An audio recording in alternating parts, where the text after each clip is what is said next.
So if I could say something that I wanted to say right now, I would want to say that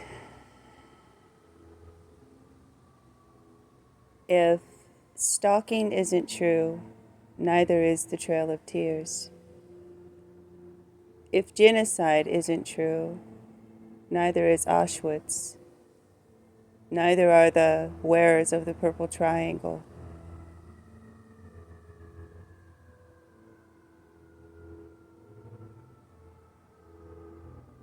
If this was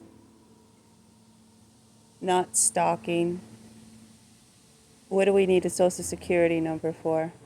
Dwight Eisenhower, mi madre told me. So it could have been Theodore Roosevelt, but they're all one and the same, right? So then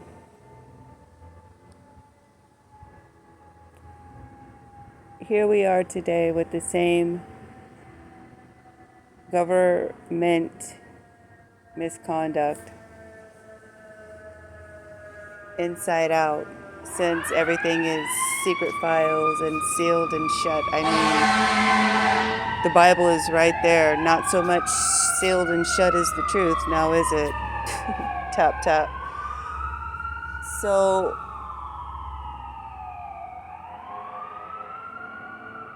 I'm functioning through this with Jehovah right beside me.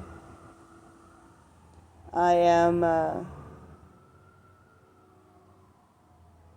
seeing whether people are for others or if they're truly against others, because when you're for someone, you don't try to, you don't try to steal off of their creative nature, because you should have your own creative nature and you should have been doing it the whole time, the entire time, and all the way along.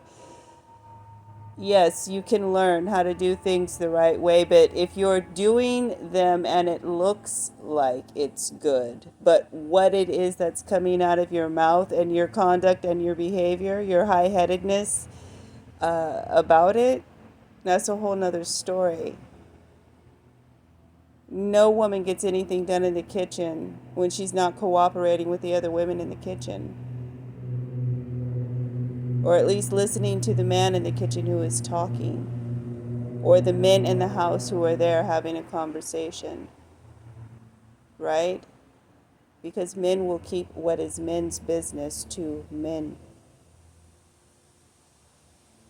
and women will bring their concerns of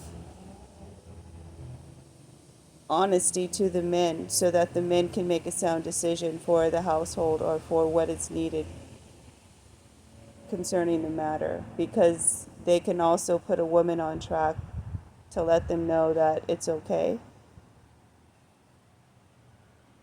That it's all right, that you are protected, that you have what you need around you and who you need around you to pay the protection forward. How do you protect someone and are jealous of them at the same time? Let's go back to Cain and Abel. Ain't no way. Not on my watch. And if I'm not watching anyone, that means that no one is watching me. So I see you, you see me, or no? Because protection goes both ways.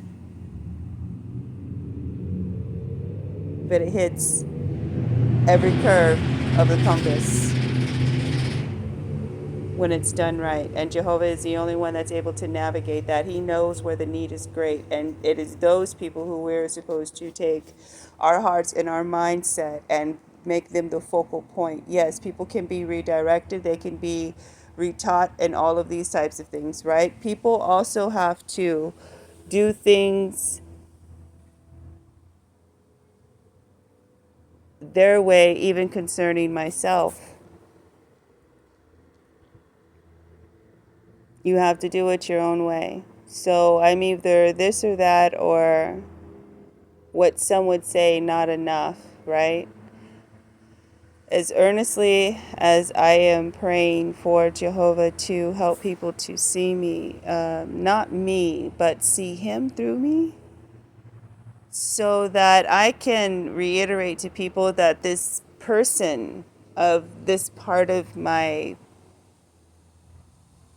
painting in life, there have been some changes that were made along the way, and still those things are not good enough because I keep having to come up to the canvas and repairing where somebody has put their finger through the black ink or the black paint and swiped it through my painting.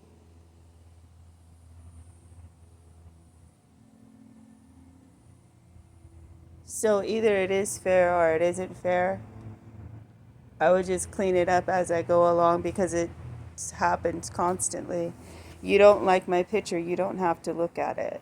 You don't have to get out of it what it is that I have painted or that I am continuing to paint and why I made certain repairs, where I made certain repairs on the canvas. Because it is a whole picture, no matter how many changes have been made to it, no matter how many things have been added to it, it's still a painting in itself, and this is my canvas. And if you have a wall full of beautiful artwork, it's really something to behold. My mother's favorite God creation is butterflies because she felt, excuse me, and I've said this before, that people go through this metamorphosis in life.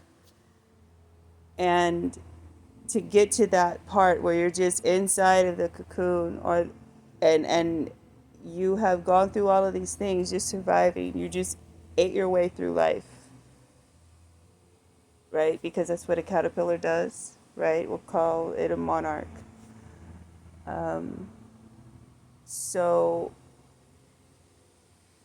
when it goes into its cocoon stage, it turns into liquid inside and it reforms itself into what comes out of the cocoon. And that is the mastermind of the Creator Himself.